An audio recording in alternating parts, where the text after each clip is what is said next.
possible. Our great Nigeria is very possible. For better infrastructure, for better life, yeah, my people. For better roads, yeah, for better hospitals and health, yeah. For light today, for everything to work for us, for Nigeria.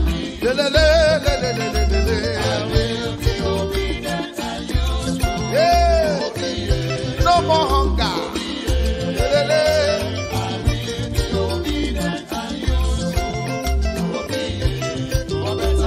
Obi for better Nigeria. Obedient and useful. Obi, Obi, obedient and useful. Obi, oh yeah, Obi, get it,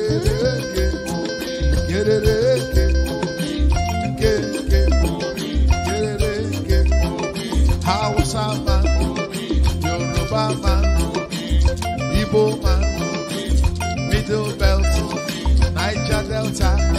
Let us come together for better Nigeria. For better life, for better health, for better road. From consumption to production.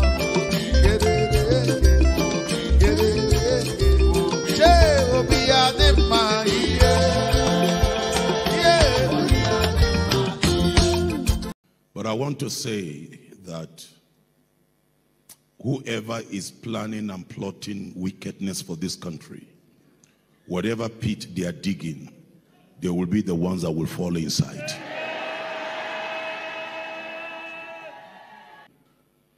And I want to bless God for the life of all the obedient movement all over the country. For the high spirit. Let me hear the obedience shout.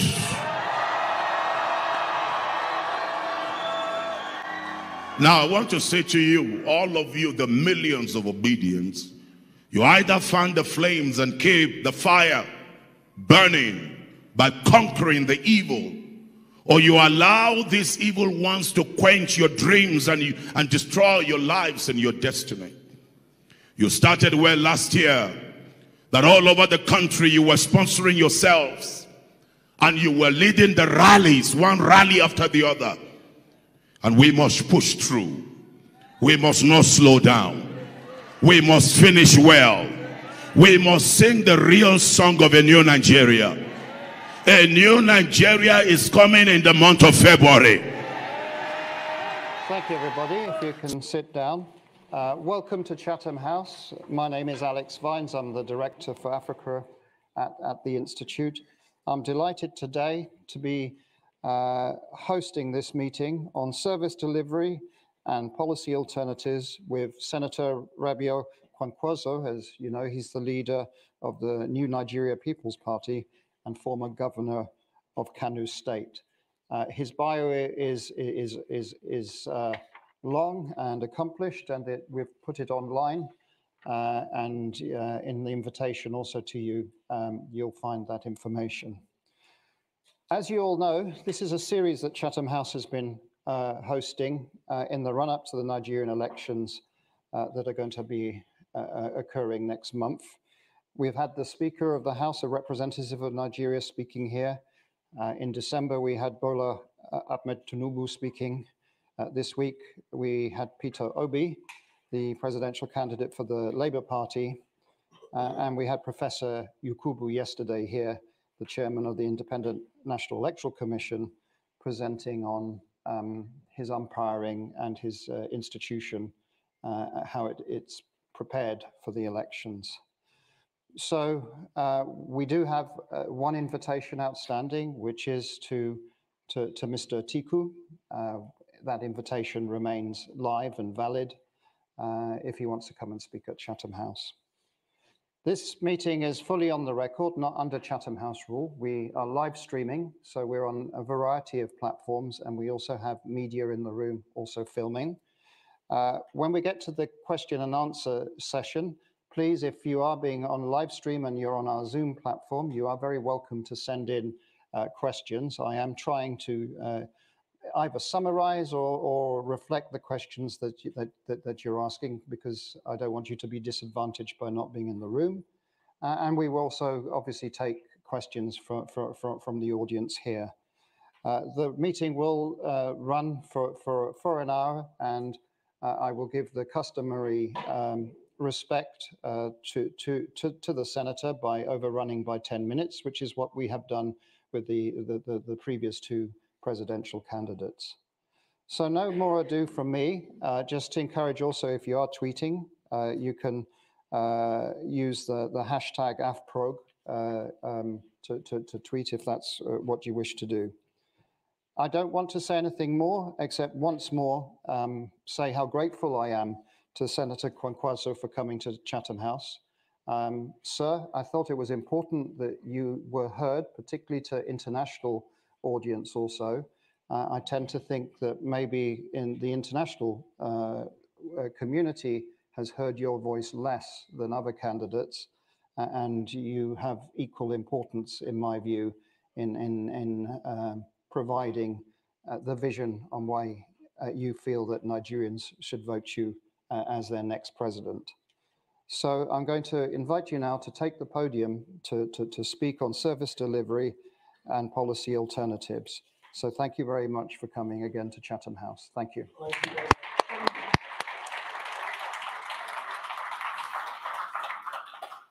Thank you very much, Dr. Alex. Maybe the difference between me and the other candidates is that they are in the air.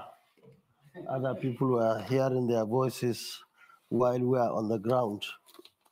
So thank you very much, Your Excellencies, distinguished ladies and gentlemen. Let me once again thank everybody here for coming. And let me begin by thanking the Royal Institute for organizing this event and for inviting me to interact with this global audience. Let me also thank the audience, both the Institute and the virtual ones, for your interest in the peace, unity, and the prosperity of our country. Our country today is facing numerous challenges: insecurity, growing poverty, growing and uncontrolled inflation, growing unemployment and despondency, decaying infrastructure, high rate of maternal and neonatal death, collapsing education system, crisis in the healthcare services, very weak institutions, growing corruption and graft, unbelievable theft of crude oil and other mineral resources, and growing mistrust among the constituent communities of our country, etc., etc. We can point fingers at all sorts of factors allegedly responsible for our situation, from coronavirus to global economic recession, from Western powers to international capital, etc. But for me, we are where we are because of the mistakes and the wrong choices made by the very people entrusted with the business of governing Nigeria in the last 24 years. I am aspiring to become the next president of Nigeria because I understand the issues involved, the mistakes that were made, the wrong priorities that were set, and together with our team, we are better connected with the hopes and aspirations of the Nigerian citizens. We understand, agree with, and share grievances. And we have a plan, a practical plan to address each and every challenge bedeviling our country. My pledge to you, the RMK 2023 blueprint will soon be circulated, is a synopsis of my plans for our country when elected. And I implore you to pursue through the document, which for us serves as social contract between me and Nigerian citizens. For today's discussion, I intend to provide policy alternatives and how we intend to improve services delivery in 4 core areas: the economy, human security, social issues, and deepening democracy. Although I will be open for engagement in other areas related to the Nigerian state, due to time limitation, I shall focus on these 4 areas. In designing all our policies and plans, we are guided, among numerous other things, by one important consideration: the future. Not only next 4 or 8 years, and not only next 1 or 2 decades.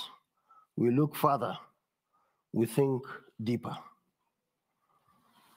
Remember, in less than 30 years to come, our country will be the 3rd most populous country in the world, with a population in excess of 400 million people in 2050. We'll overtake Pakistan, Brazil, Indonesia, and the USA. While we plan for today and tomorrow, we also have to think far ahead and start providing answers to some of these questions. How do we feed more than 400 million students? How do we educate them and make them productive for the global market? How do we provide housing and transportation infrastructure for them? How do we provide effective healthcare services to them? How do we provide employment for them? How do you provide uninterrupted power? How do you secure the country internally and externally? How do you maintain our mega cities, etc., etc.? The leaders that our country needs are not those that will come and do business as usual. We certainly do not need perfunctory leaders anymore. We need thoughtful leaders, selfless, competent, credible, objective, transparent, visionary, empathetic, and accountable. Our economic plan. The main goals of our economic policy are macroeconomic stability, that is keeping inflation and economic output close to potential, low unemployment, robust economic growth, sound fiscal balance, sound balance of payments position, that's external position, and sound financial institutions. These will lead to higher incomes and better quality of life for the citizens. To achieve these goals, we have 7 policy agenda. 1, restoring fiscal discipline. 2, improving non-oil revenue through reforms in company income tax, value-added tax, as well as reforms in key revenue-generating agencies. 3, improving crude oil and gas production to OPEC target. 4, ensuring disciplined management float foreign exchange policy. 5, targeting inflation. 6, improving the climate for trade, investment, and business. 7, preventing corruption, wastages, and theft and other of oil and other mineral resources. fighting poverty and ensuring prosperity. Over 133 million Nigerians, according to the National Bureau of Statistics, NBS, are living in abject poverty. For a country generously endowed with human and material resources like Nigeria, this is totally unacceptable. We have a practical plan to confront and defeat poverty in Nigeria. A, we shall lift Nigerians from the poverty ditch through targeted poverty alleviation and poverty elimination strategies that ensure families at the bottom of the social ladder have access to food, clothing, quality education, basic health care, and basic housing needs. B, to ensure that those lifted out of the poverty do not return into the poverty bracket, we shall ensure that beneficiaries of our poverty elimination programs maintain good paying vocation, high yielding investment, as well as strategic savings to ensure individual, family, and community prosperity. C, deliberate steps will be taken from our first day in office to end youth unemployment in our country. In specific terms, 1, over 2 million job opportunities will be created in the armed forces, police, and other security agencies. 2, our mass housing plan will provide opportunities to more than 1 million Nigerian youths annually. 3, our agricultural mechanization agenda will create over 2 million opportunities annually to place our youth in gainful and productive engagement across the agricultural value chain.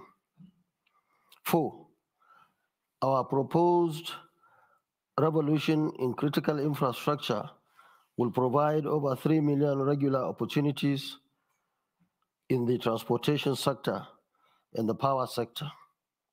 5, our education reforms, especially expanding access and the mopping up of over 20 million out-of-school children, will entail the recruitment of hundreds of thousands of teachers and other associated staff in our education system annually.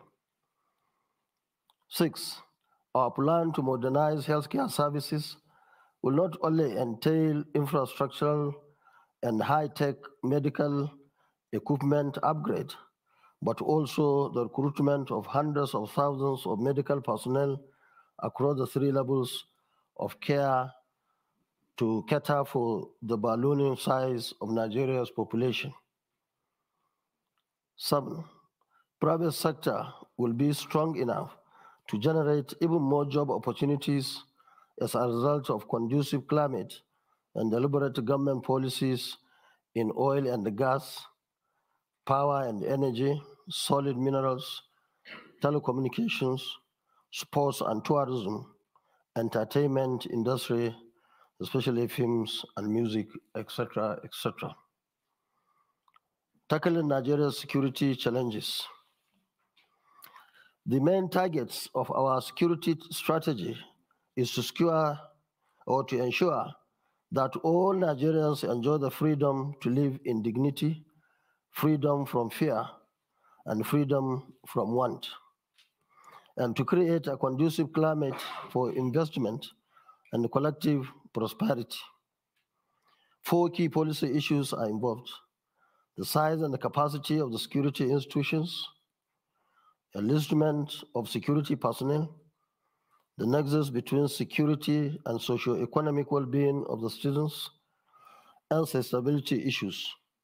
Specifically, A, we will ensure justice and fairness to all and the respect of the rule of law by all, irrespective of tribe, religion, region, or social status. This is the foundation upon which peaceful, secured, and prosperous societies are built. B, We will engage and dialogue with all aggrieved groups with a view to addressing every real and perceived grievances. C. We will deploy personnel and set up our technology optimally to ensure that every square meter of Nigeria's territory is secured and protected. D. We will increase the size of Nigerian military from 223,000 active personnel to 1 million. We will increase the size of Nigeria's police from 371,000 active personnel to about 1 million. We will upgrade and modernize the training of all security and law enforcement personnel.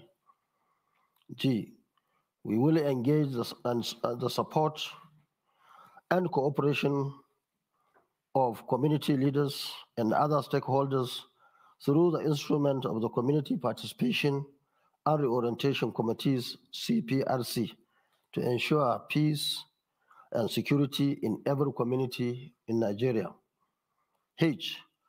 We will continue to work with the international community and all friends of Nigeria in the fight against terrorism, banditry, and violent extremism. J. We will engage with and support all our neighboring countries with a view to fighting cross-border crimes and ensuring regional peace and stability. K.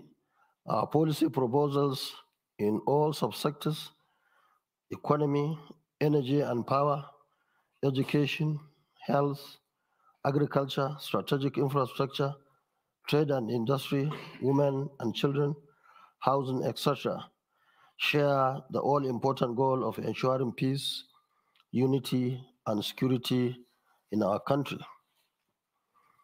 Social issues. Our education revolution. Our revolution in the education sector will be guided by our philosophy of education as public good. We shall ensure through the correct reforms and investment that all our schools provide the best quality education to our students. We have 5 major areas that our revolution will address: out of school and girl child education, national literacy campaign, higher education reform, examination bodies, and scholarships. Some of the immediate actions we intend to take include: A. We shall reform the education sector in its entirety to ensure accountability, expansion of access, and improvement of quality. Every Nigerian must have access to good quality education, not minding their social status. B. We shall incentivize enrollment of the girl child and all the children from poorly served communities. C. We will eradicate illiteracy in Nigeria. Every adult shall have the opportunity to acquire literacy and engage in lifelong learning. D. We will mop up the 20 million out-of-school children in Nigeria and get them enrolled in schools in the next 4 years. E. Specifically, we will provide 500,000 classrooms across the states of the Federation to accommodate the over 20 million out-of-school children that we planned to mop up from the streets of Nigeria. We will provide 1 meal per day per child in all basic schools through the innovative involvement of community participation and reorientation committees, CPRC, as well as state and local governments across the country. G. Following our successful experimentation in Kano State, we will make all application forms for admission into tertiary education institutions and application forms for employment free. H, we will also make all examinations such as WAEC, NECO, NAPTEB, UMBAS, JAM, etc. free.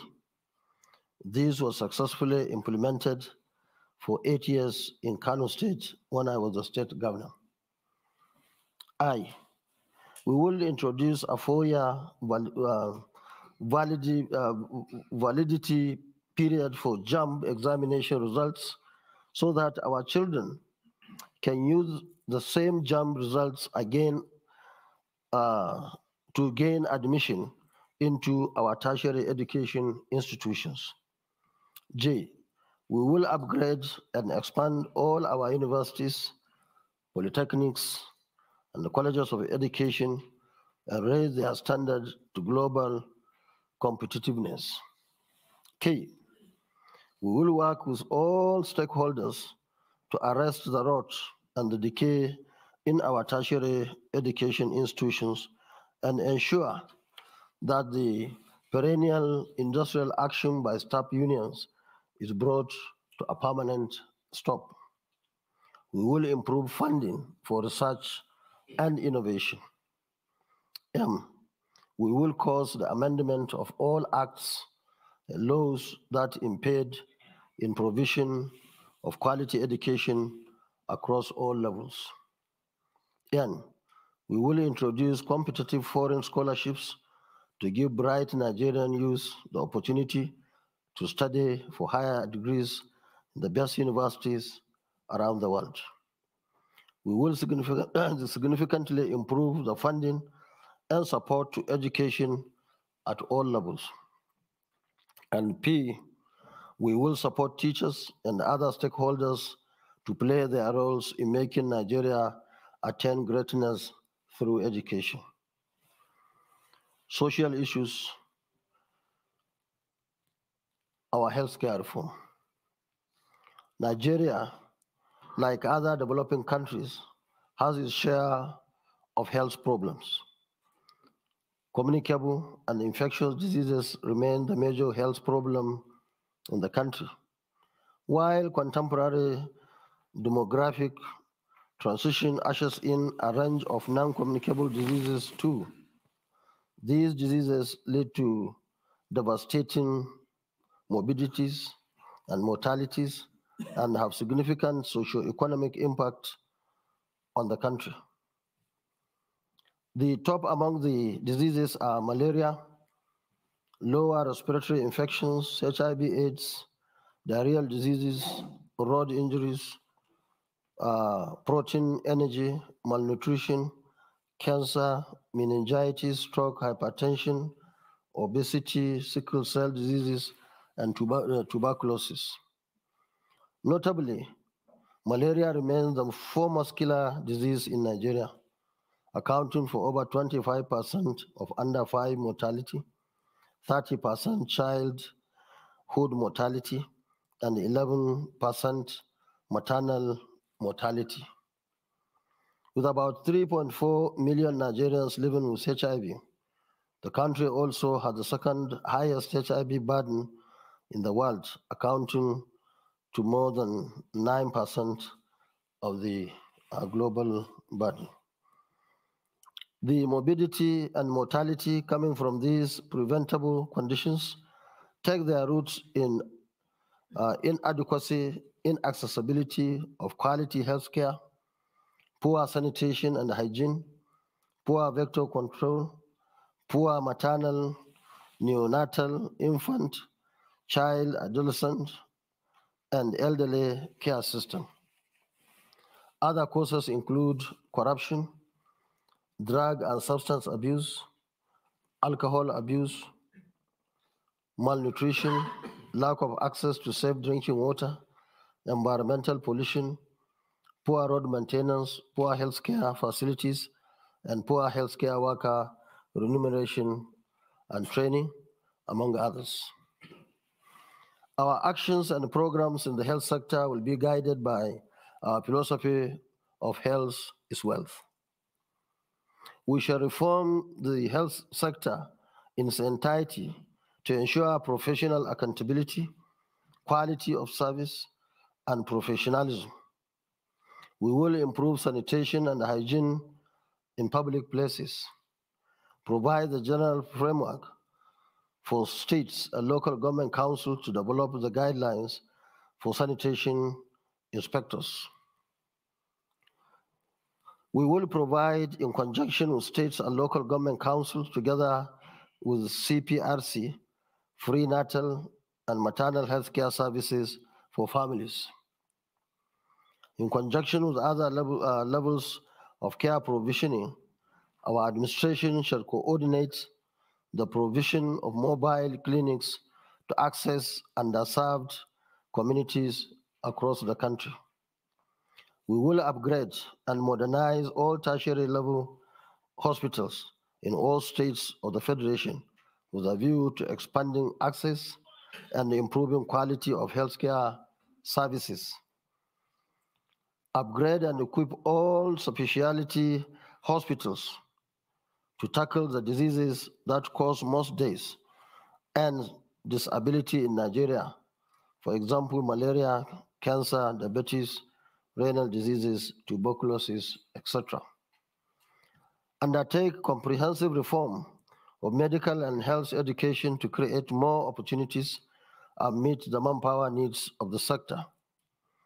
Review the accident emergency protocols in all hospitals to ensure that all health emergency cases are attended to promptly. Promote exercise and sports through programs and interventions support using specialized institutions. Redirect health workers' energy away from trade disputes to professional development and lifelong learning and improvement of skills. Review the laws of all agencies, councils, and such other bodies in the health sector to remove every impediment hampering the effective and efficient delivery of healthcare services, including healthcare education. Minimize health tourism through facility upgrade, services improvement, health workers training, and technology transfer and acquisition. Training of specialized health care professionals for local and international markets, example nurses, midwives, etc. Strengthen the National Center for Disease Control, NCDC, with view to empowering it to identify and eliminate the spread of infectious and contagious diseases in the country through research and innovation. Social issues, women and children. 53.3% of Nigeria's population is currently under the age of 15, and the current total number of children under the age of 5 stands at nearly 36 million, and each year more than 7 million babies are born. Nigeria's women of childbearing age 15 to 49 years of age suffer disproportionately high level of health issues surrounding birth, and there are over 40 million women of childbearing age in our country. While the country represents about 2.8% of the world's population, it currently contributes more than 10% of global deaths for pregnant mothers. Each year, approximately 262,000 babies die at birth, the world's second highest national total. Infant mortality currently stands at 74 per 1,000 live births, while for under 5s, it rises to 117 per 100 live births. More than half of our under 5 deaths, which is 64%, result from malaria, pneumonia, and diarrhea. Poor access to water, sanitation, and hygiene remains a major cause of diarrhea-related deaths. As of 2015, 57 million Nigerians were without access to improved water sources. Senator, 5 more minutes. We have lots of questions coming in. I don't want the audience to Okay. not have their opportunity. Yes, okay. Let me conclude quickly. In conclusion, my dear compatriots in the diaspora, we are indeed very proud of your achievements as global citizens. We are even more proud that you are playing your role in creating a better world and also serving as good ambassadors of our country. Let me assure you that when eventually the NNPP is voted into power and I become president of Nigeria, we shall create an irresistible condition and make our country so attractive as a destination for businesses and career aspiration that majority of you will be attracted to better opportunities at home. Given your wealth of experience, good education, and achievements, we believe you will have better and more important roles to play at home under our administration. And for those that have made the host countries their home, we pledge to you today that our administration will work towards ensuring that Nigerians in diaspora are given the opportunity to exercise their civic responsibility and vote in all general elections. Before I conclude this brief paper, let me say that our incoming NNPP administration will honor all our international obligations related to climate action, trade and investment, fight against terrorism and violent extremism, drug and human trafficking, as well as honor all conventions and agreements that our country is signatory to. While thanking the UK government for the numerous support and assistance being extended to our country, both directly and through a number of development partners, while appreciating the good work that numerous UK businesses in Nigeria are doing to build our economy, our incoming administration will work deliberately to strengthen the Nigeria-UK relations post-Brexit, expand businesses opportunities, and create business climate that will make Nigeria a more attractive destination for investors. Finally, let me say this. Our country is yet at another crossroad. We are facing an election in which, for the first time in 20 years, President Buhari will not be a candidate. We are going into an election at a time when poverty is biting so hard and money-bagged politicians believe that they can take advantage of the very poverty they inflicted on the nation. But unfortunately, we are also going into this election when the election umpire, INEC, has successfully gotten the enactment of some of the far-reaching amendments targeted at improving the conduct of elections and preventing election rigging in Nigeria. My 30 years experience in politics has taught me that free, fair, and credible election requires so many inputs, so many commitments, but the commitment of the president in particular and that of the presidency in general is key. If the presidency wants free and fair election, it will happen. That's the burden of conducting free and fair elections, much as it depends on the performance of INEC, politicians, security agencies, and other stakeholders. It largely rests on the corridors of the presidency.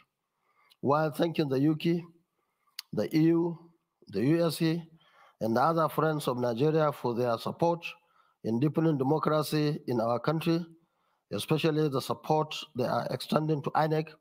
I want to appeal to them, to the Nigerian president, to ensure that he leaves a legacy of free, fair, and credible election. Luckily for us, the outgoing president was a serial victim of election rigging and manipulation, and also the first beneficiary of free, fair, and credible election in 2015. We are also aware that some anti-democratic forces are scheming to hide behind the possibility of a second ballot in the presidential election as speculated by INEC to derail our democracy. Let it be known that no contraption in whatever guise other than an elected government will be acceptable to Nigerians in 2023. We in the NNPP believe that we will win the election fair and square at the first ballot. We appeal to the president not to listen to any proposal that seeks to undermine the 2023 general elections. We also call on all well-meaning Nigerians, as well as international community, to be vigilant. I'm also calling on all Nigerians in diaspora to continue to appeal to the governments of their host countries to continue to support our country and ensure that credible elections are conducted. On this note, I will stop here and listen to your comments and questions. Thank you very much for listening. Thank you. Thank you. Senator, take a seat for a moment and we'll get some questions, and then you may want to go up to the podium again, because with the live stream, it's certainly a lot more effective if you respond to questions standing up. So who wants to ask a question? The lady there, first of all. I'm coming this way. Madam, there's a microphone just there for you. Do tell us who you are. Keep your question short. Okay. My name is Mariam Garba. I'm coming from Newcastle, originally from Kano State. I have two questions. Perhaps go for one first. It's on education. So when it comes to education, Honorable Senator, you've mentioned the number of out-of-school children in Nigeria is quite high, going up to 20 million. On another perspective, the yearly affair for the ASU strike in Nigeria is also a concern. So how will the states and the federal government, if you're elected, get children back to school? And what is the proposal for the lasting solution to the ASU crisis? Okay, thank you very much. If we have time, we come back for second question.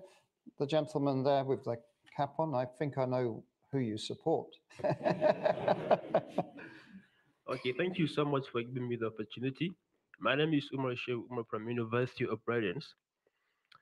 I would ask a question about patriotism, because patriotism is a key requirement for nation building. And arguably, most Nigerians at home or diaspora hardly say good things about Nigeria. This established a crack that the Western world used to say every shitty things about our country. In other words, Nigerians live in the country they don't believe in. Considering this sad reality, sir, how realizable is a new Nigeria? Thank you very much. I'm going each row at the moment. So the lady there. Your microphone. Don't worry, we've got time to come here. The front row is not going to be discriminated against neither. Please go ahead, madam. My name is Hadiza Humba, and I live in Northampton. Your Excellency, sir, the incumbent president of Nigeria had the best chance and probably some of the best policies to break a record by turning Nigeria around. But there were hindrances, and hidden forces, which is not an excuse. How do you intend to deal with these hidden forces? Also, the orientation, Nigerians are heartbroken. How do you intend to make them believe in the system? And again, the day you become the president of Nigeria, hopefully, will be the beginning of the end. What will be the legacy you want to leave? Thank you. Thank you very much. And I'll take one final question, the gentleman in the corner there. Yeah, you, sir, with the green jumper. Yeah. Yeah, my name is Duke Uputa. I am an independent political analyst and also a Chatham House member. Senator, given that your campaign strategy and promises are very similar to that of Labour Party in many ways, and your main objective is to stop the extraction by the two major establishment parties, is there any circumstances in which you will step aside and cooperate with Labour in order to remove the current extraction in Nigeria? Thank you very much. Senator, you may want to go to the podium and stand up and respond to those questions. Thank you. The final question you received, we did get several of those virtually also. So just a number of people are thinking same thing. Thank you very much. Let me start with the first question from Mariam Garba from Newcastle. You see, for those who are familiar with our antecedents, definitely will have no option other than to believe that we took education very seriously when we had an opportunity. And I want to tell you that in 4 years in Kano, we took over 3,000 young men and women to 14 countries across the world. In fact, when I came here, I met some marine engineers who I think are here with us. So, is there anybody? Yeah, they are here. They are part of over 3,000 that we sent out of the country to 14 countries in 4 years. And that's in addition to the universities that we established, 2 universities in Kano. And I am happy to say that in our country, we have a lot of resources, a lot of money. Anybody who says all these things we are saying are not possible, maybe he is part of the scam or he doesn't understand. We have enough resources, we have enough manpower, we have everything that we require to ensure that each child in Nigeria goes to school. And we have done it when I had an opportunity to go to be the governor of Kano State. Now the 20 million are there. That's why we intend to do 500,000 classrooms in 4 years. We will mop up all the resources that are necessary for doing that. And so that at the end of the day, by the grace of God, our children will go back to school. We have done it in Kano. All our children were given opportunity by building thousands of classrooms in primary schools, hundreds of secondary schools, 2 universities, 26 other institutes in just 4 years. And we believe it's possible. And that's our pledge to our countrymen and women. So the other question on patriotism, you see, some of the issues that we have is that, unfortunately, our leaders were not able to bring everybody on board. We are not able really to convince people that there is good leadership and people are benefiting. Now, one small example I want to make is, contrary to the issue of patriotism as far as the country is concerned, I can assure you the young men and women who benefited in Kano for the 4 years or 8 years I was governor are very patriotic to the state, to the country, and even to our movement, very much committed to that. So that means if we have good leadership that can bring everybody together, I have no doubt in my mind that Nigerians will be patriotic, and in fact, more patriotic than many countries that we see today and think they are patriotic. So we will provide the leadership necessary for everybody to be carried along and ensure that everybody is committed to the project and Nigeria. I think the issue of hindrances of our sitting president, yes, I believe there are so many hindrances and they are not different from other expectations or our expectations really. But I want to say that leadership requires a lot of capacity. It requires a lot of experience, people with a lot of education, if you like, and all what it takes really to be the president of the country. So I believe that with our party in power, going by our antecedents, going by my personal experiences, I have been in this game for 30 years now, and I have been in this country for about 10 years. I visited so many other countries as Minister of Defense, as House of Reps, Deputy Speaker, a Constitutional Conference member, and a Senator of the Federal Republic of Nigeria, and member of the NDDC representing Northwest, and of course, advisor to President on Darfur and Somalia during those crises. So we know that there will always be challenge to presidents and even to a councillor. And how you handle it determines the type of person you are. We believe that we are going to do the right thing and the support of Nigerians. I have no doubt in my mind that all those issues that are enumerated and many more that were not being mentioned would be resolved so that we can have a very new Nigeria for all of us. My legacy, one, we want to unite the country. We want to have one solid country that everybody is given the opportunity, not based on his religion or his ethnicity, but based on the content of his character. And that's what we have done in Kano. That's why everybody, even the biggest enemy, believes that we are very strong in Kano, we are very strong in northern Nigeria today in terms of support, because these are the people who actually know us, know what we stand for, know our capacity, and that's why we are so happy today that what we have sown over the years, I mean, this is the time to repeat. So the issue of legacy, we want to have a united Nigeria, a Nigeria that will not go through all this issue of insecurity, the issue of economy, the issue of education, and so on and so forth, especially the issue of ASU that was being mentioned now. ASU and NNPP, we are on the same page.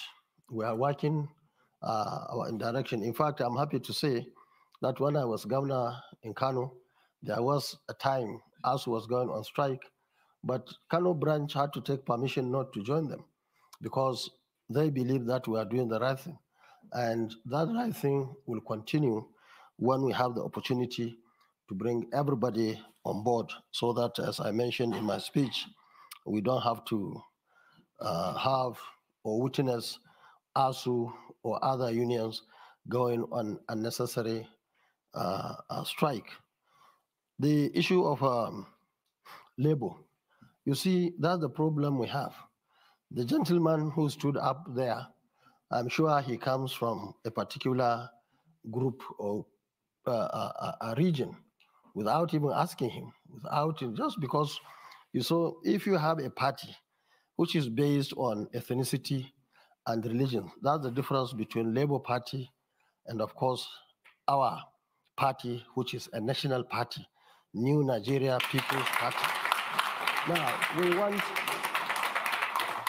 please, you see, while we are accusing leaders of being one thing or the other negative, I think the followers also must learn how to be Nigerians, not coming from one part of the country. Let me say that I was one of those initially wanting to work together with Labour Party. But unfortunately, at that time, Labour Party was under very serious media hype, and therefore they could not see reason. And you still not see reason that I will withdraw. I wish you didn't go to that extent. You would have said that to work with Labour or to work with APC or PDP. That would have been more responsible. But you cannot come to London. Maybe people who are here don't even know what is happening. And I want to say that our party, NNPP, is the only growing party in Nigeria today. We have seen the maximum any party, especially the party you mentioned, Labour, to us is like Andrew's Labour salt. Just came, now it's coming down. That's the reality. Just take note of it. And of course, NNPP, our party, is the only party that is now getting support. Forget about big people who are the actual problem of our country. But supporters at grassroots level, we are the only party today. And mark you, we have succeeded in locking Northern Nigeria today in terms of votes, in terms of support. Now we are working in the southern part of the country. And for us, the difference between North and South is that North know us more than southern part of the country. If you are from the North, I'm sure you wouldn't have made that statement for Kwankwaso to withdraw for Labour Party. You should go and look at my credentials, my brother. I am a PhD holder in civil engineering. And check your candidate, what he has. I have been in the system for over 30 years now. I have been a civil servant for 17 years. I wasn't a trader, civil servant for 17 years. I was Deputy Speaker of the House of Reps in 1992.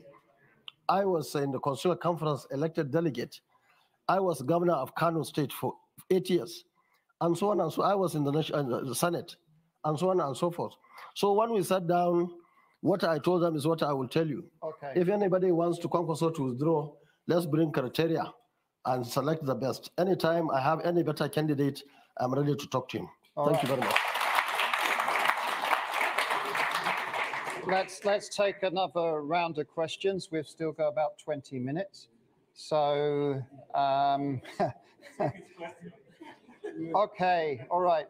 Right at the front row, you go. There you go.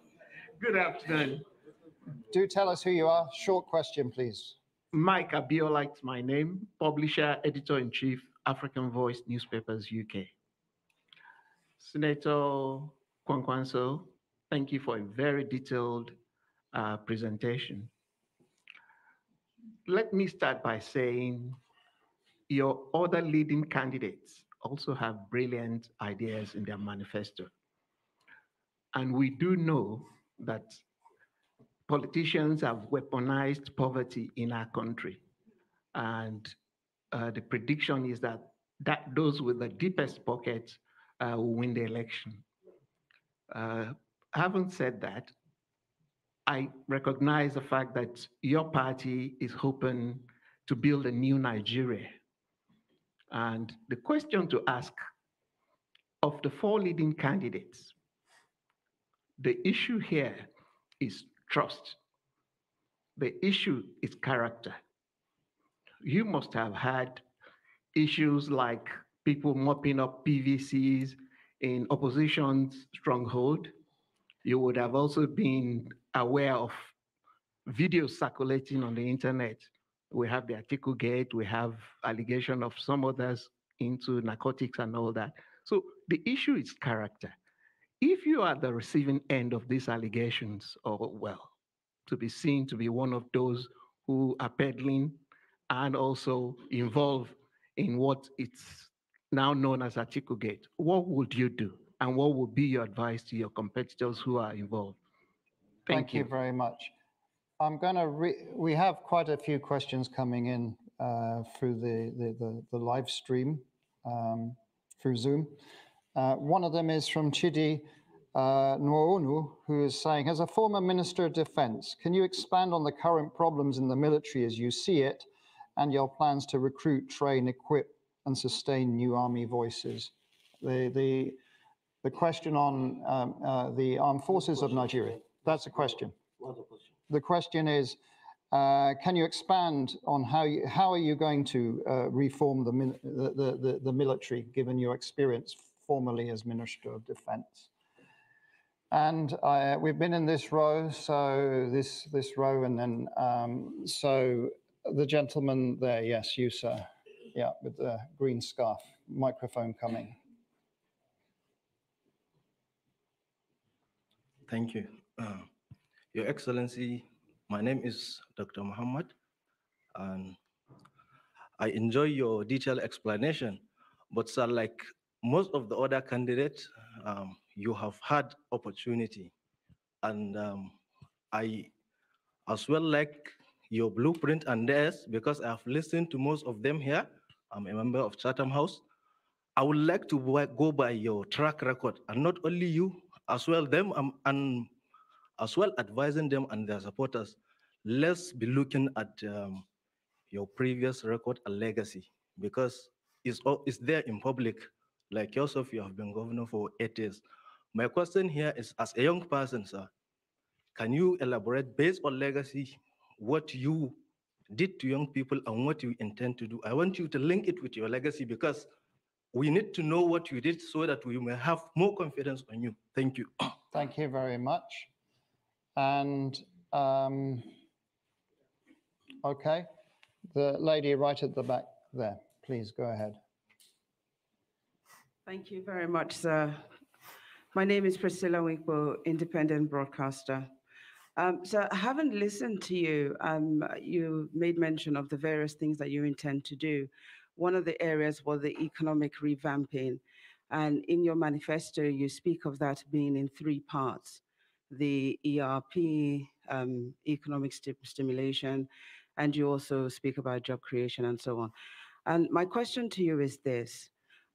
Given that Nigerians are renowned for setting up businesses, small business owners, and creating so much within that space, what are your plans to work with the African Free Trade Agreement to be able to expand opportunities for Nigerians, because that's a 1.2 billion market, and Nigerians as small business owners could benefit a great deal. We would like to know, sir, what you will do to help them, not only financially, because we know that our financial sector is terrible for business owners. Banks, the loans that are provided are terrible. So please, can you expand on that, what you will do for business owners in Nigeria? Thank you.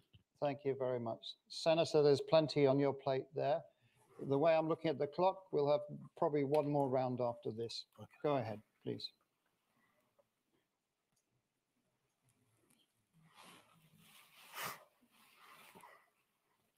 Me? Please go okay, ahead. okay. Yeah. Thank you very much.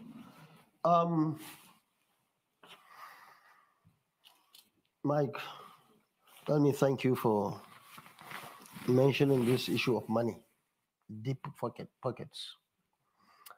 I believe that 2023 election is going to be slightly different, in the sense that everybody is suffering. Everybody has seen the consequences of collecting money. That is on one hand. On the other hand, these people with deep pockets have made people so poor, to the extent that even good food, hot meal, is enough to make them crazy. That's the talakawas, the poor people. But I have gone around the country. I have only one state now to visit, in the south. Otherwise, some I went there 3, 4, 5 times by road, going towards local governments and so on. So I believe that people, the masses of Nigeria, are very committed. Our fear now is more of INEC and other stakeholders, because we have seen what happened in the past. And most of these issues are centered around the villa and the president, not necessarily this president, the ones before inclusive. And as long as the center, the leadership in Abuja will convince themselves to allow the people to go and vote, I have no doubt in my mind we are going to have free, fair, and credible election. And for me, I have not seen any reason why General Buhari will not allow that to happen, because probably it's one of the only or few legacies that he will leave behind. He has been the biggest beneficiary. When we were promoting him in 2015, we were in opposition. Many things happened, and he became president, despite the fact that he had experience on the other side when he had issues with the stakeholders in conducting election. So we believe that this election is going to be different. And I believe that we'll continue to talk to the people. And the issue of character and trust is very important. And that is our strength. I have been a civil servant for 17 years before joining politics, now 30 years. And I'm happy. I'm still standing here talking to you. And I think that's the best anybody can think of doing. That's the best anywhere, even in this country. To stand in the field for almost how many decades now? If you like 3 or 5 decades, and you are still your integrity is still solid. And I am not sure if there is anybody who can stand up among the leading candidates or even all the candidates and say the same.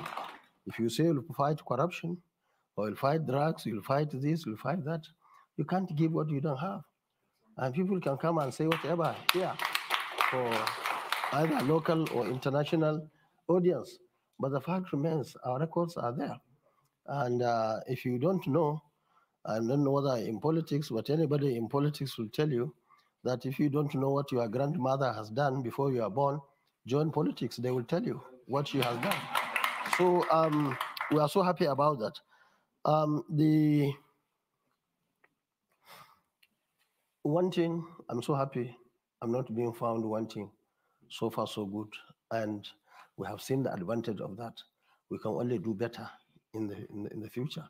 Even those who found themselves in the trap in terms of corruption, in terms of drugs, in terms of all sorts of things, probably given the chance again, they will do it differently. But I'm so happy that right from those days, we stood on the side of the truth. So I have not been found wanting. This question should go to those who are found wanting to answer. The issue of military, the issue of security, I think that's my biggest strength. I have been the Minister of Defense and advisor to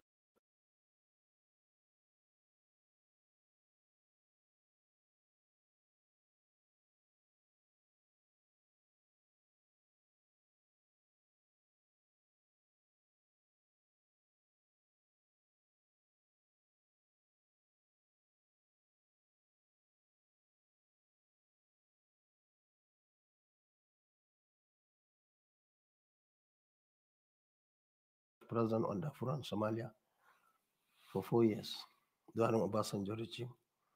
And during that time, we are not even talking of Nigeria. We are talking of what was happening in other parts of Africa because we are concerned.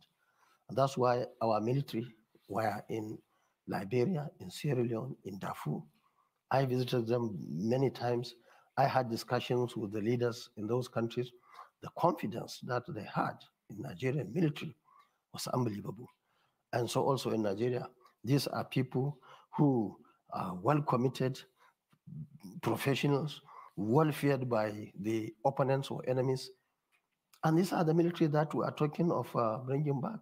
Now we don't even know. I don't know. I belong to the expanded family of military.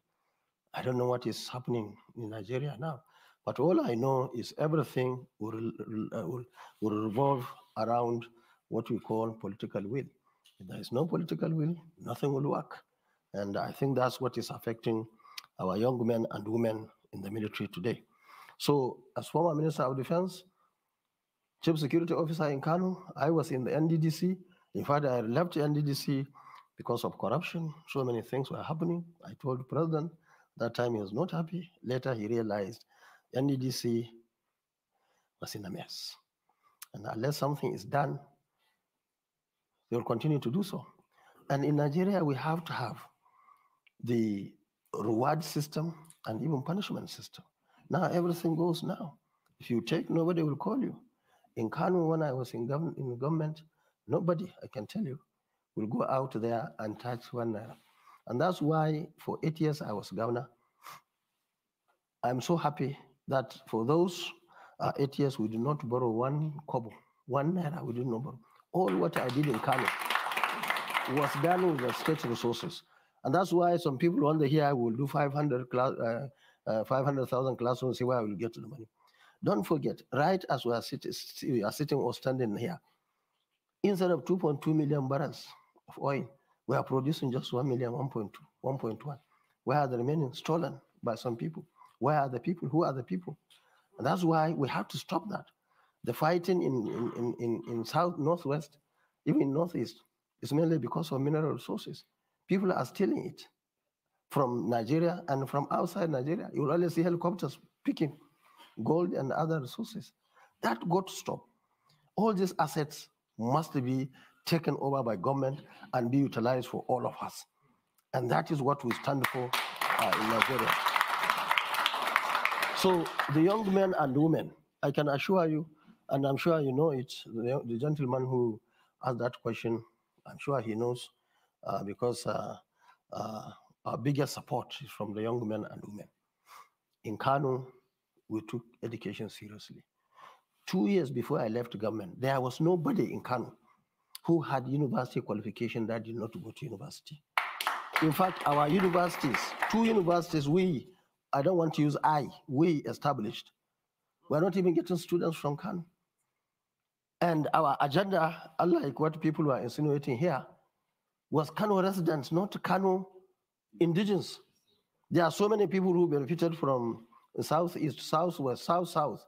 When I went southeast now, I brought so many people, Igbo, who don't even speak Hausa, but they are all over the world under our scholarship. Because your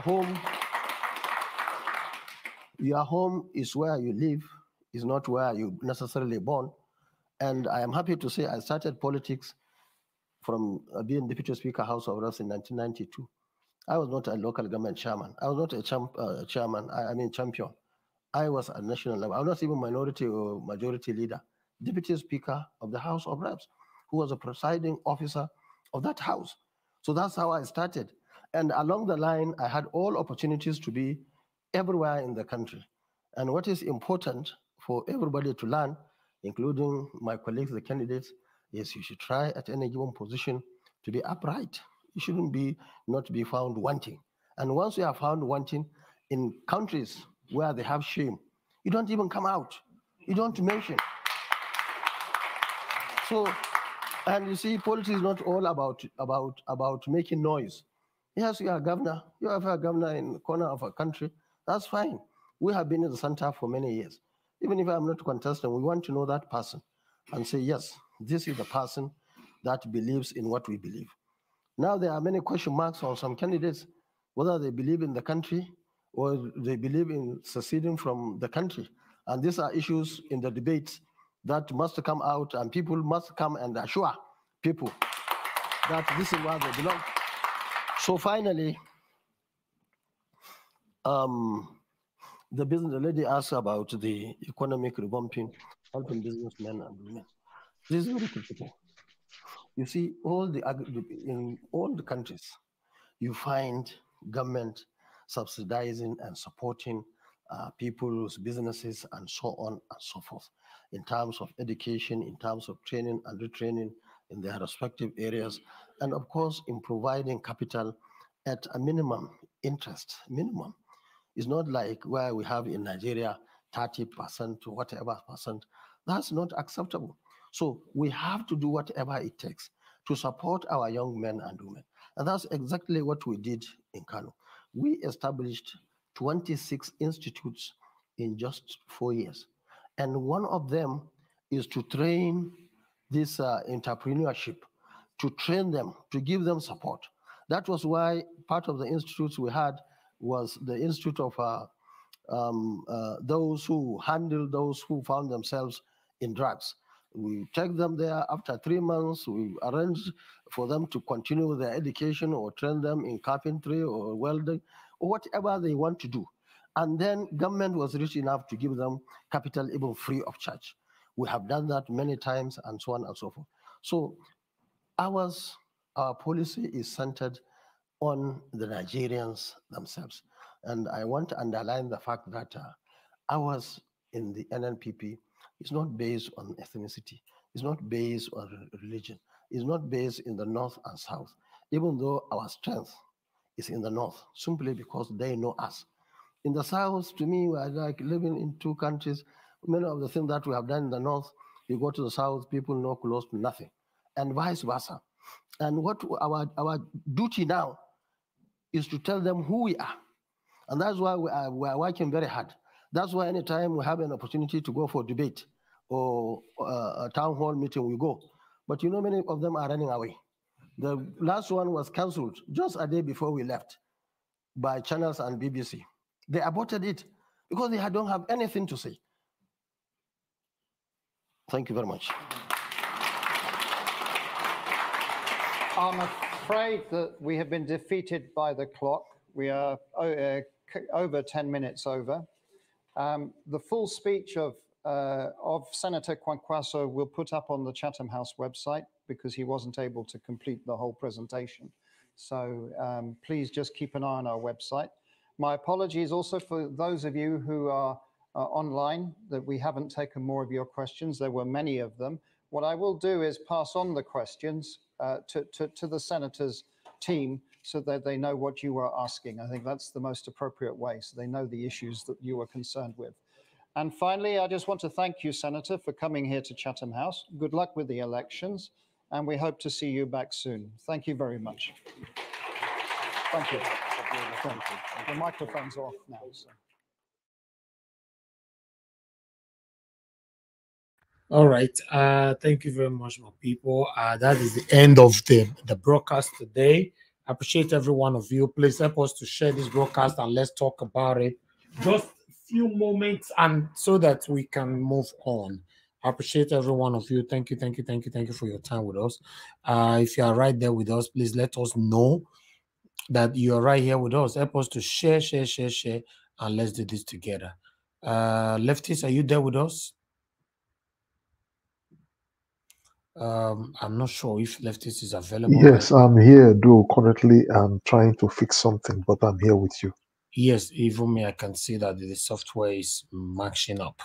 All right, Yes. but meanwhile, my people, we appreciate every one of you. Thank you for your time with us. Please help us to share this broadcast and let's quickly talk about this. That was Kwankwaso, the presidential candidate of NNPP, who came out to talk about what he will do as a president.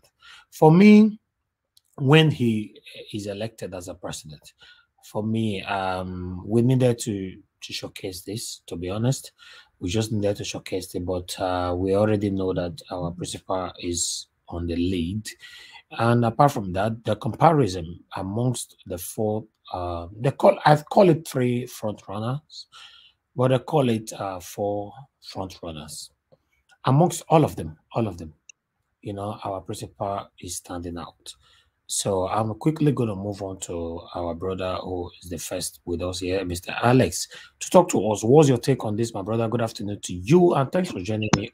Always appreciate you so much, my brother. Talk to us. Yes, good afternoon, Mr. Najawash. Those on the comment section, I thank you. I thank those who are viewing from everywhere around the world. The technical team of Najawash, thank you for the good work you guys are doing, Mr. Lefties and the rest of them. I thank you all. May God bless you. May God crown our effort with success. Amen. Yes, of course, we already know these guys, they just want to show themselves because we already know what we want. We already know if they conduct election today, free and fair, democratically, we beat all of them hands down. And Najawash, let me just quickly say a little bit before I come back to this. yesterday, or yeah, you can notice that what you have already done is what China's and other platforms are not picking up to do. You know, you first of all, and you and I think it was on your platform. Personally, I saw the first analysis of that man who exposed Atiku Abubakar. Yes, I can't lie about that. It was on your platform. I first saw it, and you analyze the way you did the analysis was the same way other mainstream media are not doing. They did the analysis. I was just like, wow. And they also confirmed that they saw it on social media. So Nigeria, you are doing a great job.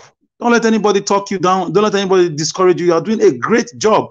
They pretend that they are not watching. How come after we do our video or your videos, after some days, you see 5,000 views, 8,000 views, 7,000 views, 10,000 views? People are watching. So thank you. You are going across the nook and cranny of the whole universe. So thank you for the good work. Let them embarrass themselves. Back to Kwankwaso. For me, you know my stand already, like I said yesterday. As a professional, as a social scientist, let me give people the reason why I reject all form of going to outside your country to talk about your internal affairs. What makes a nation? Number one, territory, like you have boundary. Number two, you have your currency. Number three, you have your military. Number four, somebody is unmuted. Hello. So somebody is unmuted. Okay. Yes, can you hear me? Alex, yes, can you hear me? Alex, go ahead. Sonia Obama, okay. Please, yes. I just muted you. Please don't unmute yourself again. Number four, what makes a nation? I'm going somewhere. One, territory. Two, you have citizens. Three, you have your military. Four, you have your currency. You have your national anthem, and so on and so forth. If you have these things, you have no reason to go to another man's country to explain yourself on how to do your internal elections. It's not a United Nations election. It's not a European Union elections. You can relate with other countries in economic summits, in the United Nations gathering, in African Union gathering. It's different. So you see the level of waywardness or backwardness over the years our leaders have, brought the whole country to. Stupidity on rampage, foolishness. Because you cannot, I've never seen South African politicians would be presidential aspirants or would be president coming to Abuja to make a campaign or to tell people what they want to do. I've never seen INEC boss or a presidential aspirant of Ghana or of Guinea or of any EVAT, the smaller countries, Swaziland, Djibouti, coming to Lagos or Abuja to tell us how they want to rule their country. So for me, it's a total disgrace. I will come to Mr. Kwankwaso very soon. The whole exercise, all of them, even if I love Peter Obi, he did well. He's the only one that articulated and, gave us hope worldwide. We have no choice right now because this is a level where we are very peripheral, very, we are the basement of democracy after 21 or 22 years since 1999, or after independence. We are still, I've never seen Singapore come to Abuja or go to England to go and talk about this is our next president, this is our next chairman. So, Mr. Alex, my brother, it looks like, because after your contribution yesterday, your submission yesterday, I have to go do some thinking and all that, and I get to see so much truth in what you are saying. It looks like Nigeria is still 100% submissive to United Kingdom. They make final decision for our leaders to follow. This is one of the reasons why we are not moving forward. Yes, and be it as it may, if you can remember, this is why up to today, certain things are not investigated, in my own opinion, because unless I wasn't feeling fine. I'm not a student that was missing classes, unless I don't like those courses. If you teach me something, even from Niger Watch, the things yes. Mr. Alex, tell me. Very sorry. This is very, very educative, and I think at this time it's good we say it the way it is.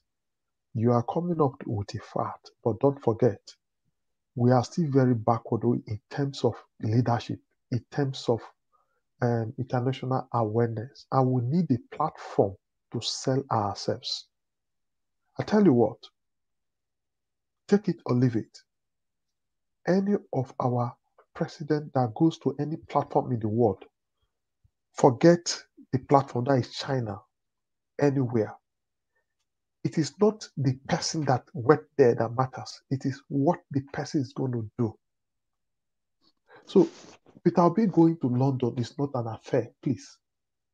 He's going to America is not affair because the people he's speaking with is the international body and most of the Nigerians in diaspora. Many Nigerians in diaspora who hadn't the opportunity to see him or speak with him saw him even after Chatham House. He had some little brief meeting outside the Chatham House talking to not the white people, the black people there. Okay, It's not a leftist, can I? problem. Yes, I agree. Yes, I agree with you. I agree with you on what you are saying. Let me divide what you are saying to two. Number one, before this campaign season, most of the presidential aspirants, including my own principal, Mr. Peter Obi, they traveled. Especially Peter Obi has been the one, in fact, networking the whole world, giving Nigerians hope before this campaign, even during the campaign seasons. What is against political ethics or electionary ethics worldwide practice is what I'm telling you. During campaign, you don't take your campaign to another man's land. It's wrong. Quote me anywhere. I can bring books for you. It's very wrong. It has never been done by any country as poor as Somalia. They've never done it. Unless I wasn't properly trained. So for me, yes, I'm coming. That's one. Then number two, where we agree with you is that what can we do? We are, like you said, we are backward. We are backward, but it doesn't mean we shouldn't say it. That's why that platform is educative, as you said.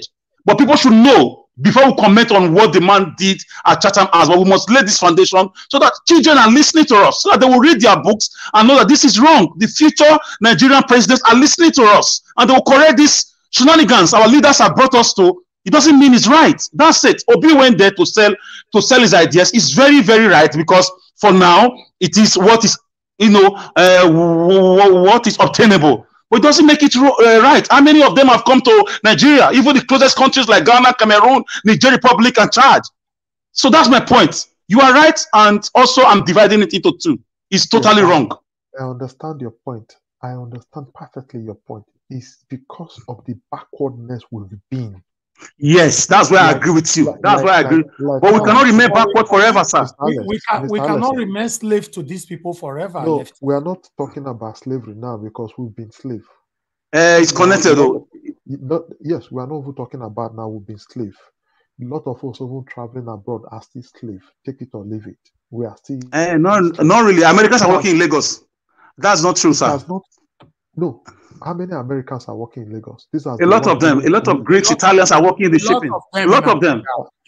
Traveling, migration is a human thing, but the way our leaders have fooled themselves over the years is what I'm saying. They are simply leftists. Are you saying that even though you know that we've been slave, do you want us to continue in that cycle? That's what I'm saying. No, what I am saying, sir, take it or leave it. We need a leadership that can take us a step forward. And by the time we have a good leadership and we are step forward, I tell you, many of these things will stop. I agree with you. I agree, sir. Foreigners, I told you before, I was taught by a white, like 2-3 white men in my secondary school days. They came to look for job in Nigeria. They were teachers. They were living with us. We were paying them. They respected us. Some died and never went back to their country. They buried them in Tet Cemetery. I can attest to that. That was because the leadership and the economic value was good. We were being respected. We were being received like king, even when we travel. If our leader travel to America or London, they receive them like king, not like now. This is what we are saying. Yes. We need a leader that will take up to that status quo. You will see that even you and me will not want to live again. Don't want to come and invest. Don't want to come and make our place their home. So the question now, what you are saying is right, but you still don't get. You are right in a certain way. What you are saying is not what I'm saying. What I'm only saying is that you do not take your electionary campaign, even if it's what is obtainable right now. Alex, you can't take it elsewhere. You can't. Why I'm saying this to you, everything in life is stages. You don't need to go more than the cat or more than the horse. What you are Okay. doing now, you're already condemning us again, even our Peter Obi for going there. I'm not. I'm only correcting things. I'm not. No, you cannot. I will never correct condemn things. them, but I'm only telling you it's totally wrong. You cannot correct things from the house. You correct things at the right time. Is Peter Obi already there doing the wrong thing? Okay. Can I go on now? Noted. Can I go on? Yes, go Anyways, on. Go on. yes, let me, lefties, thank you for that, for chipping in that. But for me, what I agree is that, yes, is what is obtainable, is the status quo ante bellum of the nation right now. We can only talk about it, how it ought to be, because I've never seen the poorest of countries in the whole world go to any nearby country that is okay, or going to discuss their elections. Those are internal affairs. That's capital rejectamental. You don't do that. It's like Nigeria was you and your staff, your issues, you bring it up to the public. That's the little example I can use. It's not done. It's between you and them. It's between our leaders and our citizens. These people can come as election monitors. There's an international body who monitors elections. No problem.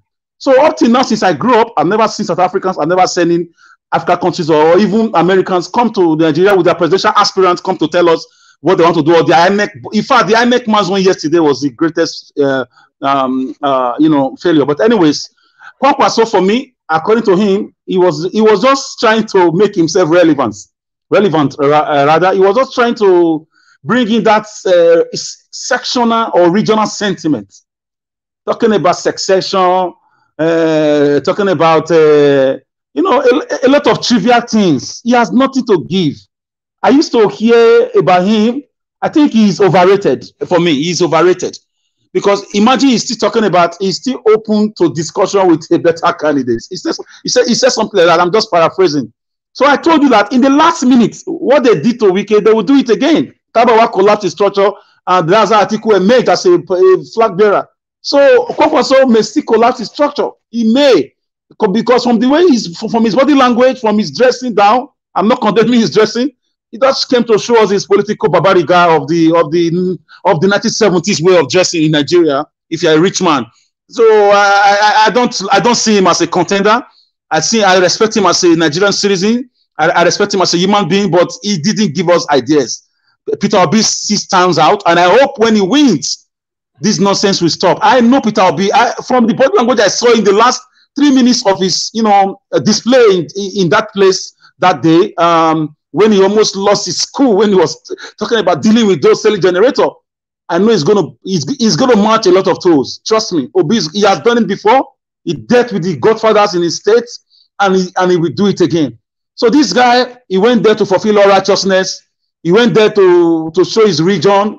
He went there to talk about sectional politics. He didn't really address, even when somebody tried to point to him about, other candidates who are bashing themselves, he didn't say it well. He didn't even address it. But I respect him as a Nigerian senior citizen. But it's part of the corruption going on in this country. It's part of those who have. He said he has been at the end of. This is the problem. They keep telling us we are the leaders of tomorrow. If you are being in politics for over, according to you, 60 years, you were 17 years, 30 years plus 17 years as a civil servant. You'll be at the spotlight for almost 50 years. When are we going to now step into? When are the ambitious young Nigerians who are vibrant, who are full of ideas now going to have a chance? So these are the kind of narrative we have been talking about on Nigeria Watch, that our old men, they need to go and retire and watch from sidelines and look for merit, not by age, not by region. Give it to people. Look at the guy who just emerged in the United Kingdom as a minister. If that guy was in Nigeria, it won't work. It won't work. But they look at merit, competence, sometimes age. You look at those things, earth status. You look at their previous leadership positions. Nigeria is a place where if you can have a connection with the cabal, you just see yourself from a primary school degree, a primary school holder straight, you will be a director of a company because of the decadence. So this guy did not say anything meaningful. He just want to sound his own relevance so that the the party that want to meet him for coalition, he would say collapse his structure. Somebody said it on a Nigerian platform. Is it Tiobala? Tiobala said it, that he does not trust this man, that in the last minute. And I stand with Tiobala on that in the last minute, this guy is going to collapse. And look at what he just said. Imagine how can he be saying that, a presidential aspirant, that he will talk to anybody when he sees a better candidate. So that means he's still open to collapsing. That means he has not seen the kind of money he wants, or he has not discussed the kind of, a promise he wants to hear. They've not told him what he wants to hear. So these guys don't mean well for Nigerians. And he's talking about Aminu Kanu Kalatawas, as the poor people of the North. These are people that have intentionally weaponized poverty, especially in the North, creating 15 million children who are not in school, and they gave them a name, a very beautiful name, Amajiri, to be sweet. But these are the tools they use for census, tools they use for a lot of wicked things they do, and especially when it's time to vote. So these are the people that have created or contributed to the poverty index in Nigeria. So I trust Nigerians. We are wiser now. We are smarter now. It's the era of technology. Social media is exposing them. Nigeria Watch and other sister platforms. They've given us education that our schools can't even give us. They've exposed everything to us. So Nigeria, vote wisely. Vote Mr. Peter Obi. Don't listen to this man. Ignore him. He's not a contender. He's just looking for his own benefits. Thank you. Yes, thank you, Mr. Alex. Just like we have seen, not you or the whole world have seen. I want to say a big thank you to Chatham House for helping us to expose the leadership aspirant presently for 2023. Even when some of us are saying, no, we don't need to do that. But I want to say big thank you.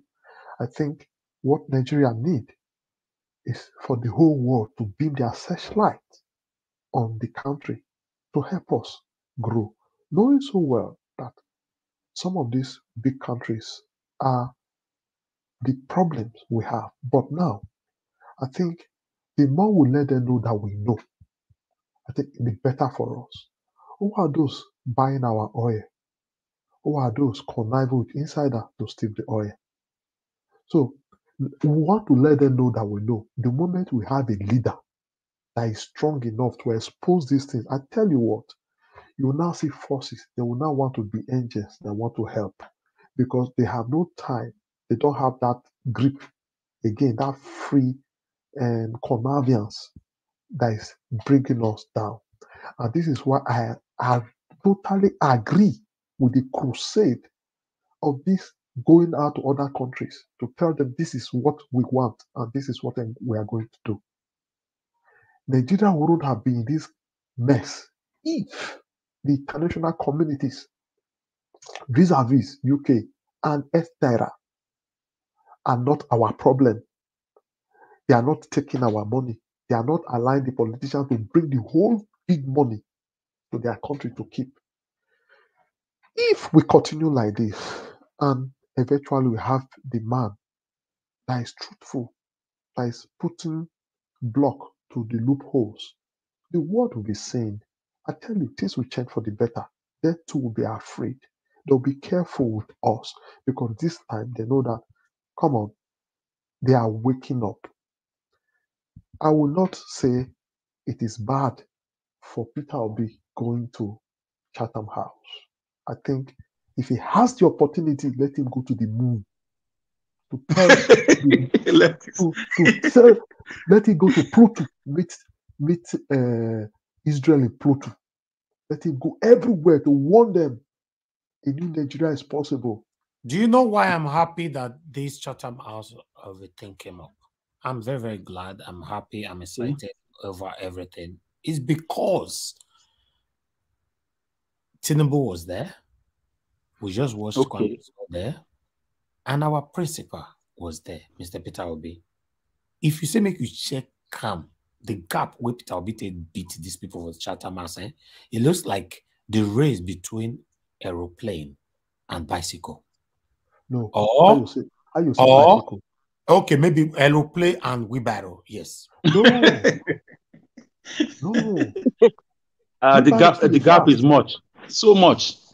Check this before talking. In fact, Sir Elvis is roller skates, not even aeroplane, and we barrels to roller skates. You know, so that's it. Sky News called our principal straight away and asked him question. Say, wow. Yes, I saw that. Can you talk to us?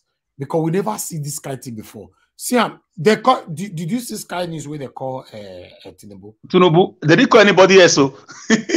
You understand? Sky News, one of the biggest in the world. Not the BBC.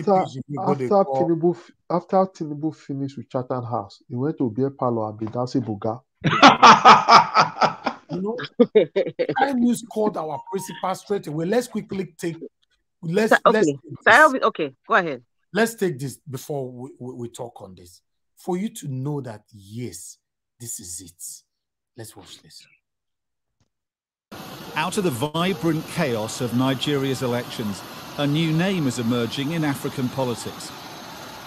Peter Obi has gone from long shot to front runner in just a few months. Sky News, very good to meet you. Here in London to rally support, he told Sky News he wants to save his country. Everybody can see, especially the youth, can see that something is wrong. And we're saying we want to change the situation.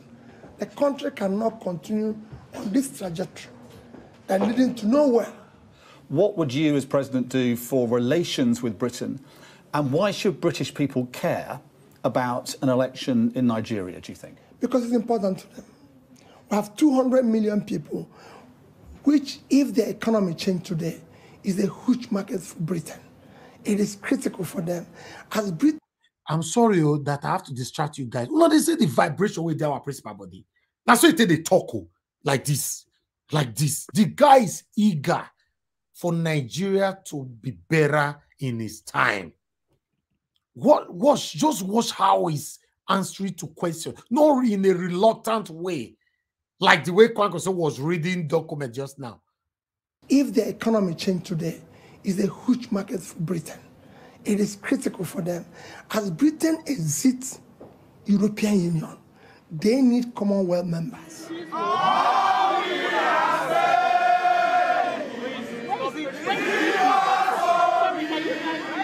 Even fear not go let Kwankwaso post any video of outside like this. As it take just now, so you go take go out. Mr. Elvis, again, with this, I want to challenge anybody that is saying, somebody like Alice, again, this is Africa community, these are Nigerians in UK. Can you see their reaction? With all this, do you think Peter Obi is not a threat to even INEC? Of course, Alex knew that Peter Obi is a big threat. We know, but nationally is wrong. Nationally is wrong. It's wrong. Prospectively, this is to stop. That's what he's saying. This will be the last time. It is very wrong, Mr. Leftist. You won't know, but it's very wrong. Let's finish this video. Mr. Leftist.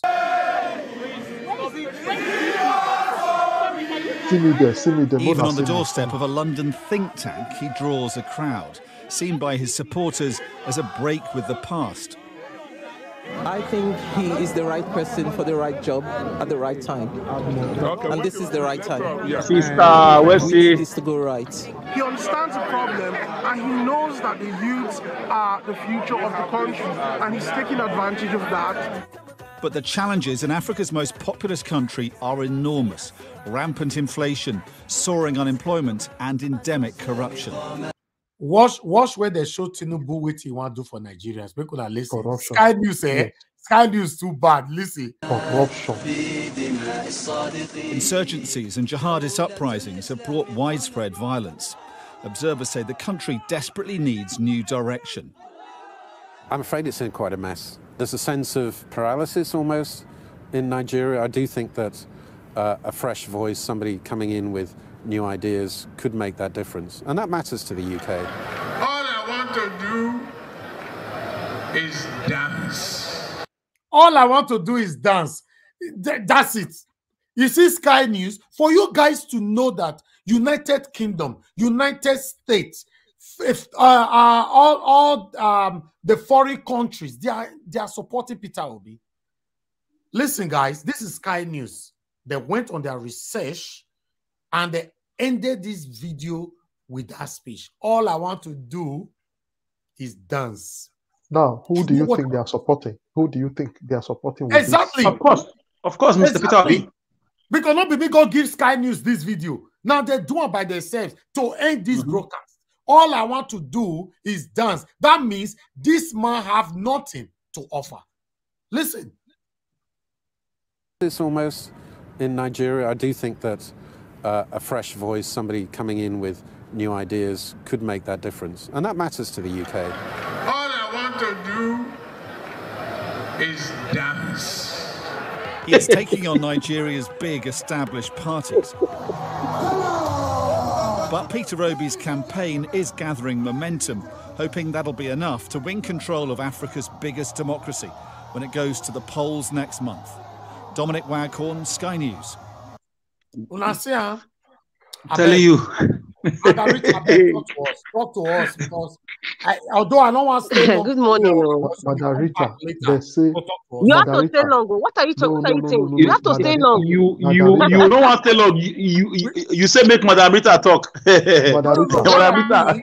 We are coming back again by 5 p.m. You I know want that problem now. So, you know, so me and Madarita. No, as we are just four, I like it like this. Because if other people can't come, if Omoye come, that's it. It's over. Madarita, if Omoye come, we'll stay 87. It's over. If Irene come, it's over. It's done. No, so okay. It's good as we are four. Madarita do you now. Wait till Madarita. I call Madarita one. Thank you. Yes. One when you call her Madarita, she start to laugh. She be Tinubu. Ask her. How? You How? say Madarita, you go back. Yeah. That laugh just will make me. Why because she laughing because Peter Obi now. Laugh. I just tire. She won't laugh when she not break. Efrata catfish come follow body come here. This are they happy. Efrata catfish is coming. She's okay, coming, by the way, but you have not paid the ask you lefties. Wait till Madarita do you? You don't go do leave you? Why are they best? Because she tell me say now she go fit breed Ekata catfish come here. She come alone. I said it and I'm saying it in my full chest. Okay. That's how we know they happy now. But you haven't made atonement to me, sir leftists. You have to make atonement to me. I made it clear live before she can come. Yes, you ought to do that. Live. Say it live. We'll discuss that in private. No. No, atonement is not. No. Let's go Chatham House. Go talk about. Let's move on. Chatham House. Now I'll go. No, go to Benin. Why are we Chatham House? Anyway, okay. Speaking about. Can we move on to the next person? No. I'm not finished. I never will talk. You guys should allow me speak now. Okay, may you talk now. Okay, Chatham House. Yeah. Chatham House. I mean, the presidential candidate is going to Chatham House. It's not a. I don't see it as a good idea, but in the same time, it is a good idea. Let it be known that most presidents, Joe Biden has come to Chatham House.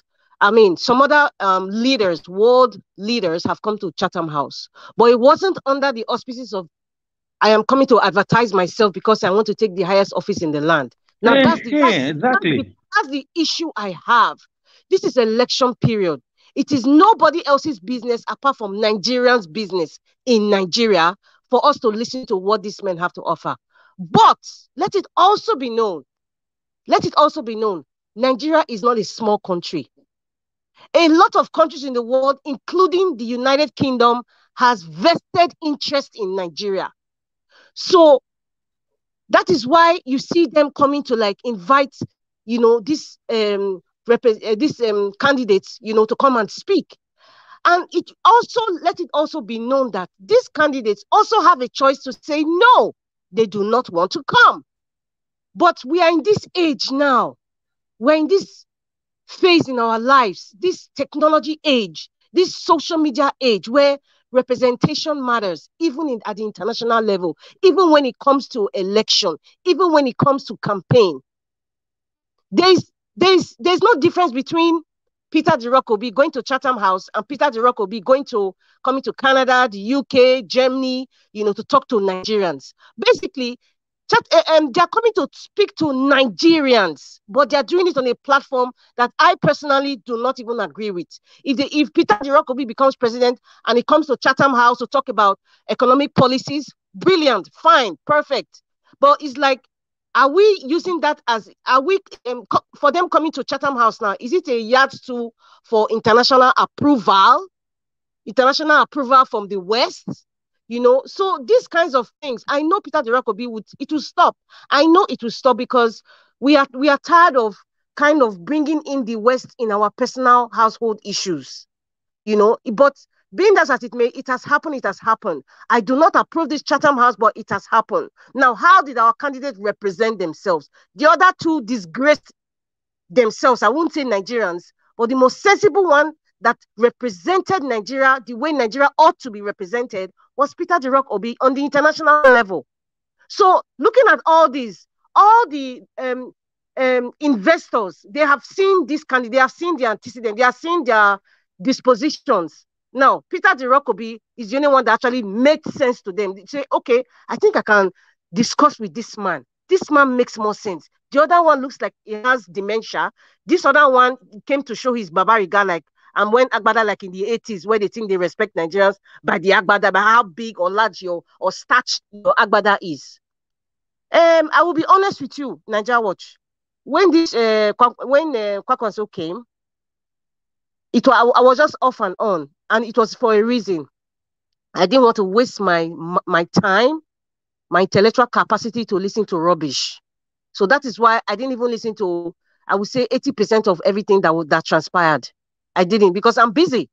I can't waste my, because the only person that makes sense to me is Peter Obi. I can use one full day to just watch him speak, because you could see the passion in. You see, when Peter Obi was talking, he was shaking with passion. When he came to Canada, the way this man is speaking, it's like he wants to start working for Nigeria, like now. He doesn't have time to waste. He's not there for sycophancy or praises. No. It's the same passion we come here to talk. People will say, we're talking too much. Sir Alex is shouting. He's speaking big English. Mr. Nigeria Watch, your own is too much. You're creating enemies. It's the passion. It's the same passion we are gravitating. We are radiating from Peter Obi, the man that wants to work. It's the same way we want Nigeria to work, for crying out loud. We want Nigeria to work. And that's why we are having this passion. We're so passionate about it. Talking about Nigeria, looking at, all the crevices of all these things that's going on from different angles. And that is why we are here. So I don't have much to say about Kwankwaso, because Kwankwaso is the chief of the old block right there. He's the chief of the old block, the chief of the old cabal. And like what Sir Alex said, a time will come, he will collapse his structure, and definitely we all know where he's gravitating towards. So he's northern brother. That's just how the game is being played. That is how it's being played. However he wants to go, because a man that is saying he has been in politics for 30 years, for Christ's sake, if you have been there for 30 years, so a guy who is 30 years old now, the guy will not be doing conductor,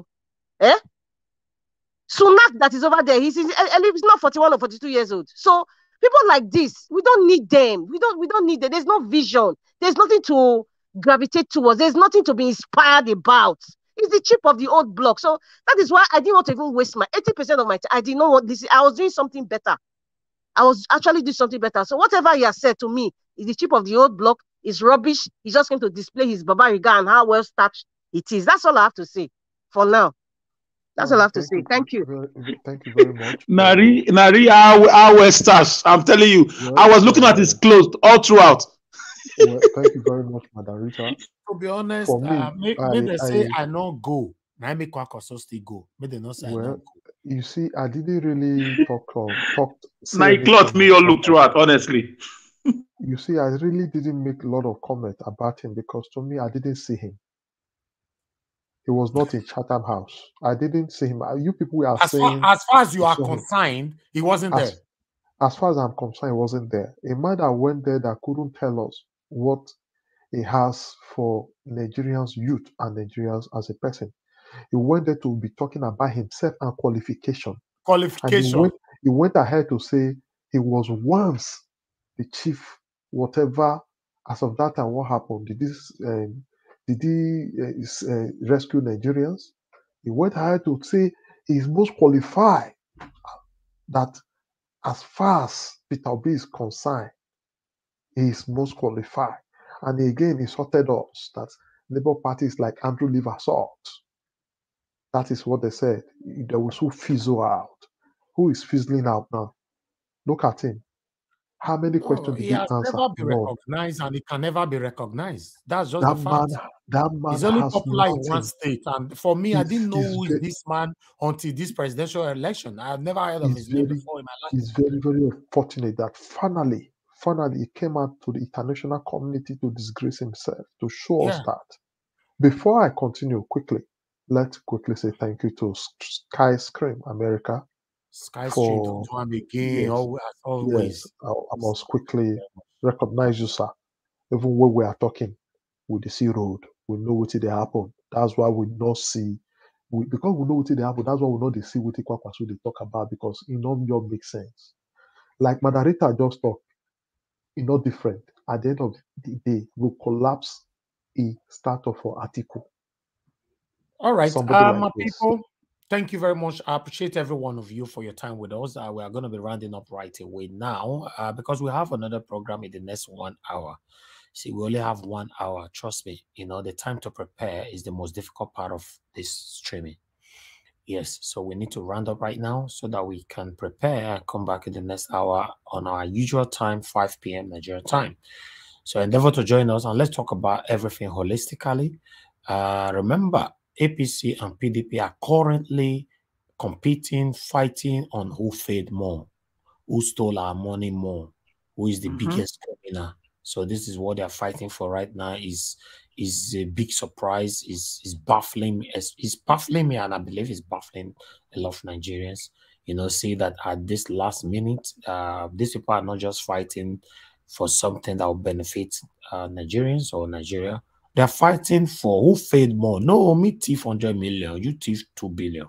Me thief this one. That's what they're fighting for, my people. So we're going to be talking about that because they think they'll get killed like as we they talk. So first of all, don't turn the thing, the other way around. Even Atiku who thought that, yeah, nothing they happen.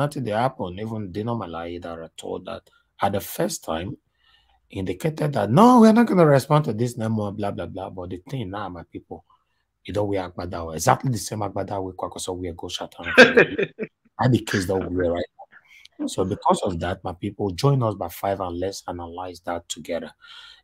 As far as I'm concerned, and many other Nigerians out there, Peter Obi is leading, is on the front line. In fact, Peter Obi is competing with himself. Nobody's competing with him. If we have to look at the margin, that's why a lot of Nigerians are waiting on the 25th of February. Even UK is seeing it. America is seeing it. The whole world is seeing it. I saw a Sierra Leone 3 days ago. Was it yesterday? Or the first day? He told me, yes, in Sierra Leone, all of them is washing out for Kwankwaso. In fact, they were scared that they might ring it for Tinubu. Even someone else that lives in another African country. You know what that means? So, but Nigerians are waiting. If anything like that happened, they should wait for the repercussion. Thank you very much, my people. I appreciate every one of you. We're going to be rounding up right now. But endeavor to join us in the next 1 hour. And let's do this all over again. We're going to be talking about everything holistically, like I said before. And brother Alex, thank you so much. I always appreciate you. I'll be looking forward to seeing you in the next hour to us so that we can analyze Kwankwaso again, Festus Keyamo, Dino Melaye, Atiku, Tinubu. Let's analyze all of them together. Remember, there's allegation currently going on right now that Dino Melaye go do threesome for one hotel for Abuja. They can cash him when you do tourism. So, what's the meaning of that? Is that a political terminology? Look, no. Alice, not your brief your hand. Even me don't know what it means. What's the meaning? Unless we go school, they speak grammar, we love book. They say not know what the meaning of threesome, but they laugh. No, even me. No, you narrate you. Now wait, now the way the tip. I want to do my research. Wait till this. Nah, not really research. Now library. They don't destroy library for you. For simple English and simple English with mathematics. There's so when you sum 3 together. One person, 2 person, 3 person. I will do my research. Together. A summary. Is it like summary? If they say 2 is it like summary? 2 people. If they say 3 sum, meaning 3 people.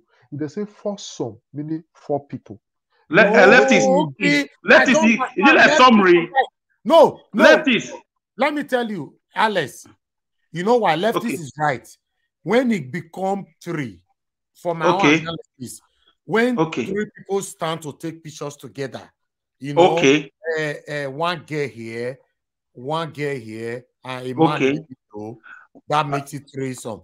When I heard some, I thought it's summary or letter writing or email or when 3 of them, you know, if they stand together, they want just take like Christmas or wedding picture, like this one now, something like this. You know that? Okay, 3 people. This is like a family picture now. Alice, just like this. It's like just like a family picture. Yes. Alice, poor height. See, laugh. See the kind of laugh. Alice never laughed this kind of laugh before. Now, so Alice, you know the original meaning. You know what? Tell us. I don't know. No, they just do tourist. Sorry, they just do tourist of hotel. Sorry, they take tourist some hotel. Who said that? Who said that allegation? Who said that? Is it Ekeyabu? More talking by 5 p.m. Nigeria. Alice, don't pretend say you don't know. All these politicians, they know they take one. They know they do 1 sum. Now 2 sum, 3 sum. You know, and allegedly, they say on arrival, 3 million naira each for 2 of them, 6 million. And after the door, take the picture of 3 sum, it can't be 16 million naira each. 16 million, according to mathematics, 16 million plus 16 million is 32, right? 32 million. Then plus another 6 million, it can be 38 million. When they take the picture, that's it. That's why I'm not rich. Just like that. It's still bamboozling and complicated. I can't deduce what you guys are trying to encode to me. That's why you need to join by 5, my friend. Join by 5 and let's get this 3 sum of a thing. Leftist. Is the problem why we are saying 3 sum is Alice, when you come, I beg you, come with 3 grammatical language that can free, that can define it properly for us. Thank you very much, my people. See you in the next 45 minutes. God bless you all. I know they do competition with anybody. If I offend you, forgive me. Show me love. Go to biza. Kama bara walo ninu ife kon akonbi. I know they do competition with anybody. If I offend you, forgive me. Show me love. I go show you love. Kama bara walo ninu ife kon. But I know they do competition with anybody.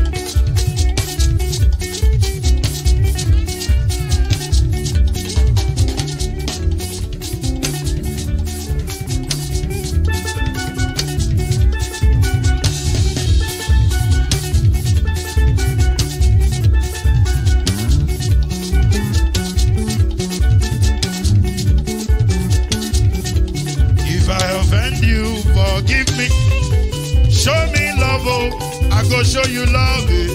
Kama bara walo ninu ife kan. I know they do competition with anybody. If I offend you, forgive me. Show me love, I go show you love. Kama bara walo ninu ife kan.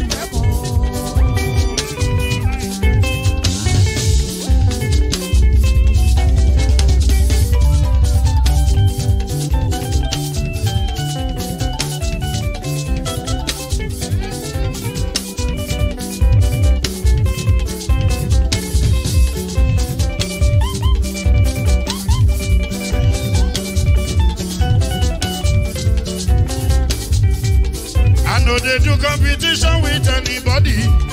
If I offend you, forgive me. Tó bá ti sanwó fún Ṣẹ́gun nàbí o. Ẹ fẹ́ jókòó.